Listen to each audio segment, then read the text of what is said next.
Have you ever blundered in a chess game? If so, this video is for you. I guess it's for everybody then, come to think about it. In this game, Magnus Carlsen, arguably the best rook endgame player in chess history, falls into a checkmate in one in a completely drawn equal rook endgame. It's something no 1000 would dream about falling into, yet he falls into it.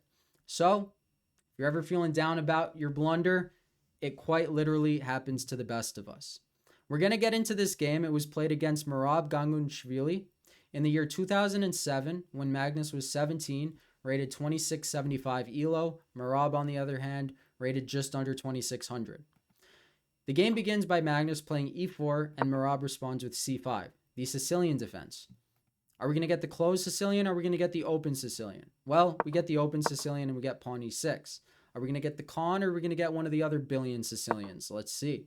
Pawn to d4, takes, simple stuff, common stuff rather, and knight to c6. All right, deviating a little bit when he plays the move queen to c7. So, we've discussed the move pawn a6. This stops anything and everything from coming to b5, and it also allows black to play this extended fianchetto, getting his bishop on b7. So, why are you able to play queen c7? Doesn't it invite the move knight db5? Arguably, yes it does, but it's not the greatest move. Black will then sit his queen on b8 while it still guards this savage of a diagonal, and now it's arguing that there's going to be a tempo gain with a6, b5. You might be like, I mean, isn't there a fork? Right? A lot of people lose to forks. Bishop f4, knight c7 check, you win the game. Not so fast. Pawn to e5, you're threatening both minor pieces. You're already winning the game. However, we do not get that. By the way, this game was played by 98% accuracy by Merab and 95% accuracy by Carlsen. Imagine playing a 95 accuracy game after losing to checkmate in one. That means he was playing at like 97, 98% accuracy. So Magnus just doing Magnus things, I guess. So we got bishop e3, all right, just common development. Maybe he wants to go queenside. Maybe he's just getting his bishop out. Who knows? Knight to f6, bishop to d3, getting both bishops out, and pawn to a6, stopping anything from coming to b5. Now maybe he wants b5. He's like, all right, I'm going to go a6 because it's a good move later on. Maybe I'll thank myself for it later. We get castles by Magnesium, and knight takes d4. The most common move is to play pawn b5 here, but instead he elects to trade a set of minor pieces and then offers the trade of another set. Magnus accepts. Why doesn't he take this knight on f6? Well, then you're going to get gf6, for example. There is an open g-file towards white's king now. The king actually stands very safely behind these four pawns in the center, not to mention you can castle queenside. And this deters white from playing a position like this, right? It's not such a bad pawn structure because they're not isolated. By the way, there's going to be many insane principles being broken pawn structure-wise. We're going to tackle it all because I love rook endgames. Bishop to c5, takes, and we get king h1. Prophylactics. As referenced in the Fischer game, his first Grandmaster game from 2 videos ago, prophylaxis is a good way to think. You want to go king h1 because, yes, you want to go pawn f4 and unpin yourself, but even if you weren't pinned, you know you want to play pawn f4 in the Sicilian, control the center like this, like a transposition to the closed Sicilian, or f4 is played early on in the closed Sicilian. It's a middle game idea in the open Sicilian. So even if you weren't pinned, you'll thank yourself later not having to deal with this check or this pesky diagonal, that is, rather. We get pawn d6, all right, makes some sense, opening up some squares for the bishop. Also, it opens d7 for the knight, where the knight can repurpose itself if it doesn't want to be on f6. We get queen e1. What's the point? Well, the point of queen e1 is that when there's a knight on f6, you cannot infiltrate on the king side due to the coverage of this knight square. And so you want to infiltrate on the king side using f4 on the dark squares where you can infiltrate. So that's the point of queen e1. Pawn e5. We've talked about this pawn structure at length. It's fascinating. It's also Magnus's favorite pawn structure in Sicilians because it's very dynamic. It creates imbalances. It opens up your light squared bishop. That's good. It controls the center. We're taught that that's good. But it does give you a backwards pawn. What is a backwards pawn? Well, a backwards pawn is a pawn that'll get taken if pushed, and you'll end up losing that pawn or losing the game in some other way. So black's going to want to get d5 in. White's going to want to prevent black from getting d5 in. That's why when there's 2 pairs of knights on the board, white typically routes the other knight to e3 to over control. Because if white can control this outpost, which is the other drawback of this pawn structure for black, if he dynamically claims it, he controls the pace of the game. But here he cannot dynamically claim it because we're just over defending it. So you don't need to worry about that. We get pawn f3 by Magnus, stopping the bishop or knight from coming to g4, creating this light squared pawn chain, and bishop to e6. Good move, because you're going to want to play d5 later on, and you're completing development furthermore. Whose bishop is better, by the way? I would argue black's bishop is better because white is hitting a bunch of pawn walls. At least black's is serving a purpose. All right, we got knight to a4 jumping into the hole of the position. A knight on the flank, they say, is bad. It's not always bad. Sometimes it's the best. Queen to c6 makes some sense. Don't worry, we're not losing our queen here due to this pin. We've all probably fallen into that at some point as well. Queen b4. All right, Magnus is applying pressure. He's aiming at b7. He's aiming at d6 more importantly. d6 is a weak pawn for the time being. Black's like, I got to get my king out of here. I don't want to play d5 because then I cannot castle, and then I'm going to get ripped open on the e-file and attacked on the e-file with my king stuck in the center like that. Not so great. So we get castles getting out of the way of any attacks that are incoming, and then pawn to c4. Very nice. It's like a Maroczy bind structure. What is the point of the Maroczy? It's to stop black from playing d5 or b5, stop black from gaining more space in the center, and Magnus is doing just that. Very hard to play against this type of thing. Now the game is going to get interesting. Maybe it's already interesting. I hope so. Knight to d7, aiming at c5, aiming at b6, and here Magnus retreats to e2. Point is, he's clearing the d-file for a focal point. A focal point to attack makes games easy to play. This was played in the World Blitz Championship in 2007, right? We discussed Magnus 2675, this guy 2600, but it was played in 2007 when Magnus was 17, and it is a blitz game, but it's a blitz game played at 98 accuracy. What more could you ask? We get pawn to a5, kicking the queen. Where would you put this queen? Well, I would argue many people would put it on b5. Why is black better if white plays this? It's because of the amazing knight to c5. Can you believe this? You accept a queen trade and a knight trade that gives you double isolated pawns, a flank isolated pawn, and okay, that pawn's chilling. But this is not the prettiest pawn structure I've ever seen. What about you? I think not. The reason black is better, let's talk about it, is because he's probably going to claim the open D file, but then you're going to claim the semi-open B file aiming at a target right away. Why'd you use the F rook? Well, the second it's an endgame, the second you're not going to become checkmated, the king is the best piece in the endgame. Look how much closer our king is towards the center of the board than white's king, vice versa. And once you get your king on e7, there is absolutely no infiltration on the d file. And black is going to poke and prod on the queen side, creating weaknesses, gaining targets. And these pawns are on dark squares. So I got news for this light squared bishop. It's never going to do nothing. Never going to do anything. And not to mention this light squared pawn structure is locking or caging in the bishop on the light squares. So it's just not the greatest. I mean, imagine b3. This guy's basically a glorified pawn. Unglorified pawn at best. Glorified pawn at best. So, what do we get? We get queen a3, the best move. It is Magnus Carlsen after all. Knight to b6, electing a trade. Magnus doesn't want to go back, so he's like, sure, we could trade. And it's nearing a major piece endgame. Bonus points. Who did Magnus say the best major piece endgame player is nowadays? He said Nepo. Nepo's a tank at these types of endgames. I saw him create a crazy fortress against Fallujah. Maybe that's a game to review. But here, white goes d1, trying to aim in at this backwards pawn, right? Backwards because it can't be pushed. So there's two attackers, one defender. Now there's two attackers, two defenders. So we're chilling for the time being. Rook to d2, sideways, backwards, forwards, sidewards. We're inventing words. Point is, he wants to double up and protect his d2 pawn, b2 pawn. I could speak. Queen c5. Merab's like, let's queen trade. Magnus is like, let's not. He's like, let's do it. Magnus is like, no. Not yet, though. Rook to c8, tripling up on c4. Magnus defends, but now look at this bishop. Look at this absolute non-gangster bishop. It's horrible. We get queen b4, and I've seen this in many old school grandmaster games. They kind of figured it out, and it was like invention of fire. I used to be made fun of for the way I said fire, fire, fire. I don't know how I say it, but apparently I say it oddly. Point is, though, if you take, black gets doubled pawns, but this doubled pawn is making this pawn a backwards pawn, right? And if a4, there's en passant, and you have a focal point, you have a target, it's just easier to play. The reason it's still complicated and white is slightly better, I would envision, is if you sideways guard it, even with king f8, king e7, there's going to be some c5 discoveries on this rook on a6. That's one thing I could see that makes it fun maybe for white to play. But okay, Magnus declines. He goes queen a3. Merab's like, please. Magnus is like, nah. He's like, please. Magnus is like, nah. Queen b2. Now we get pawn a4. Makes some sense. Does this just lose a pawn? Well, yes and no, right? Two things can be true at once.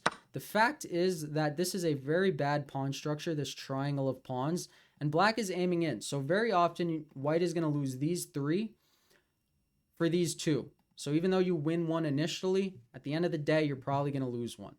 So you never want to play a structure, right? It's a lot about structure, but I guess a lot of this is anti-structure, which we're going to get to. He plays a3, arguably not the best move, but the point is clear. Black does not want his queen kicked out when it's tied down to guarding d6, right? You can envision like an a3, b4 type of thing, and maybe he didn't want that. So we get queen c1. Now that Magnus walked into a pin, how do you exploit the pin? You go pawn to b5. Magnus cannot take because he loses his queen, so he goes rook to c2 so that he can take. Now that he can take, Merab's like, nope, I'm taking. Pretty good guy. Have you guys ever heard of Merab? Sounds like a beast. We get pawn takes, bishop takes, pawn takes. And now we're in a major piece endgame. Now that we're in a major piece endgame where Magnus gets mated in one move, back rank mated, mind you, let's put on our thinking caps. Everybody put on their thinking caps. Doesn't matter if it looks stupid, goofy. We're all about it. Helps you think better, right? We zone in by zoning out. That's what we do. So we got rook to c6, sideways guarding. We got the word right now. Remember, king f8, king e7, guarding the backwards pawn. Magneto plays rook to d3, magnesium, calcium. It's a funny name. I forget where I saw that, but I did. I didn't invent that. Don't worry. Rook to a8, guarding, because now there's two defenders, two attackers on a3. Magnus goes h3. He's like, I'm not going to get back ranked. Merab's like, me neither. But only one person wasn't lying there. It was actually Merab, because Magnus did get back ranked. It's amazing. I'm going to keep saying it until you see it, because that's just what we're going to do today. King h2, queen c5, all right, makes some sense. Rook to d5, not much to say about that. The queen's under attack, and it moves. It consolidates. Still needs to guard this guy, arguably. And it's nice on the 7th. It aims in on this diagonal, this horizontal, that vertical. Some good stuff, some good squares. Rook to c3, okay. Queen to a4. Magnus targeting a3, Merab targeting c4. We get rook to d3, queen to b4, a lot of poking and prodding. Does Magnus just win a pawn here? Well, no, right? If he goes rook takes, queen takes, we're going to go the whole way. I'm going to show you why this is a draw, actually. The reason this is a draw, right, even though white has an outside pass pawn, it is a flank pawn. Flank pawns are not the greatest when you're trying to win. So let's say white gave a check, black moved his king, and white's like, I'm going to make a queen. How do you draw this? Don't worry about this pawn so much, right? Don't get tunnel vision on the queen side. You got a whole king side working for you. So go h5. The point is you're putting white's king in a cage, making it harder to expand. And if he ever pushes this, you're disconnecting all his pawns, making him structurally worse. So let's say he just keeps pushing away. Then you just go rook a4. And it's basically impossible to lose this endgame unless you play something like king h6 and then you get checked on the 6th. So as long as you don't get checked on the 6th and they can't promote, then you're big chilling, right? Say like, okay, it's our move. Say you just move your rook. Eventually they move our rook. It's a rook and 4 versus rook and 4. I hope you can draw this. But you've got rid of the imbalance. That was the flank side pass pawn. So that's how to draw. Maybe it's good to look through those draws, you know, because I feel like most people skip over it, but it's good to know. Maybe it's scary for some people. So we get queen b4, rook b3. This is about to become amazing. What's the best move in this position? The best move, rook takes c4. Still a draw, but okay. You win a pawn. You're going to lose that pawn. It's interesting. You're gaining a tempo on the queen. But Merab gets tricky here. He goes queen takes c4. Why does this look like a blunder? Looks like a blunder because of rook to c3, and it looks like you're just straight up losing a rook. But he's not. find the only drawing move. The only drawing move is queen takes rook. The point is, well, if rook takes, white loses a rook because we just won a queen and a rook. They just won a queen, so net gain of a rook. Once you calculate taxes and everything, maybe it becomes a pawn, but net gain of a rook, it should be. What else? Well, if they take your queen with the pawn, which is actually what happened because it had to have happened, we get pawn to a2. And white can't stop that pawn, right? Because if queen a1, not so fast, rook takes, queen takes, again, we are up a rook. So what to do after a2? Magnus is like, all right, I'm going to take a rook. He's like, okay, I'm going to promote, take, take, take. What's the difference of this compared to the last position? Well, the big difference, and I say that because I mean it, is because this is not a flank pawn. This is a knight pawn. So it gets rid of a lot of stalemating tricks, a lot of, flank pawns, they say you don't want them in the endgame. Typically, you don't. Knight pawns are typically better, and bishop pawns are typically even more better. The further or the closer it is towards the center, the less drawing mechanisms they have later on. Just a good thing to note. Rook to b1, another good thing to note. Get behind past pawns. They say it's good. Typically, it is good. All right, rook in front of the pawn. Very similar to the last one we got. And then this guy starts expanding on the queen side, right? Cage in white on the king side, create counterplay. You'd be very happy if they took, because then it's a 3-on-4 on the side of the boards where the king are. So since both kings are on that side, the pawn deficit matters a lot less than the relative value or potential value rather of this outside passer. So that would be a favorable trade for black. So we get pawn to b4, king to g7, marching his king up the board, avoiding any checks. Pawn to b5, is that pawn going to become a queen? Probably not. All right, black is expanding. He wanted to go pawn h4 to cage in the king. So Magnus is like, I'm going to go pawn h4. I'm going to give up a pawn. Usually that's good, right? Because you're doubling the pawns and they're going to be easily won. 2 for 1. But it's not so easy. Because if white goes king h3, black goes rook h1, and it's actually just checkmate. So did you see that coming? It's not what happened, but it's pretty cool. So we got pawn takes, rook to b8, trying to push the pawn. Okay, king h7, avoid the 6th, avoid any tricks, any traps, stay on the 7th. Pawn to b6, king to g7. By the way, do you know that position where this f pawn's not here and this pawn is there and you move your king here and then they skewer you like this? Forget what it's called. It is a famous rook endgame, but make sure you know that. I do have videos on that. Rook to e8. He's like, all right, you can take my passer, but I'm going to take your central pawn and look at your structure. Surely Magnus can squeeze out a win in this game, right? That's what Magnus does. Magnesian things in the rook endgames. We got king g6 guarding everything, king h3, rook to b2. Point is, if you take this pawn, black will take this pawn. Your king's trapped on the h-file. You're big chilling here. These pawns are going nowhere. So, by the way, this is not a free pawn for white because that's a free rook for black. Good things to note. Rook endgames are crazy. They're so difficult for no reason. So cool. King to h3, rook to b, right? It's just like vertical sideways. Difficult. Why? No diagonals, no knights. It shouldn't be difficult. Rook to f5, caging in the black king, that is. I can draw boxes, but that's a decent box. We got pawn f6, all right, very good. Pawn's going nowhere, rook's going nowhere. Everything defends everything. And again, this pawn cannot be taken because the king is tied down to this pawn on g2, that is. We got rook to a5. Rook to c2, very good, very good, very nice, very good. Rook to a6 and king to g5, unpinning himself because white wanted to play here and exploit the pin. So we get rook on the back rank, threatening a lot of checks. Black is threatening checkmate in 1, but don't worry, that's not what happened, not yet at least. Rook g8, king h4. Is this a free pawn? No, because this is checkmate. So a lot of traps. Black played this beautifully. I mean, seriously. With such a poor structure, creating that many checkmating threats is pretty amazing. So Magnus goes king h2, stopping the checkmate. And now the best move on the board, the only move that draws, pawn to h3, giving up a pawn. The point is if white takes the pawn, we take this pawn.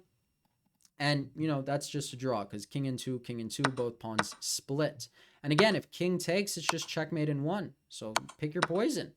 Magnus is like, I'm not losing this. I'm going rook f8 and attacking this pawn. Merab's like, okay, I'm taking a pawn. I'm going to promote with check. Magnus is like, no, you're not. I'm going to take your pawn and give a check. We get king to g5, gaining a tempo on the rook.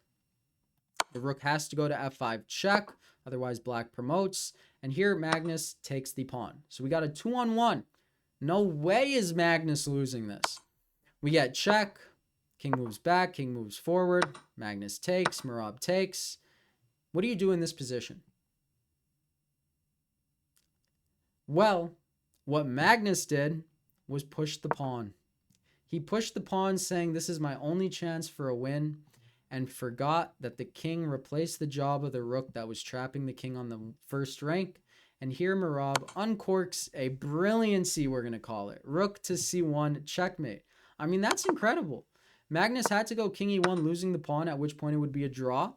But maybe he just didn't want to draw. Maybe he wanted to lose. Pawn to e5, rook c1, checkmate.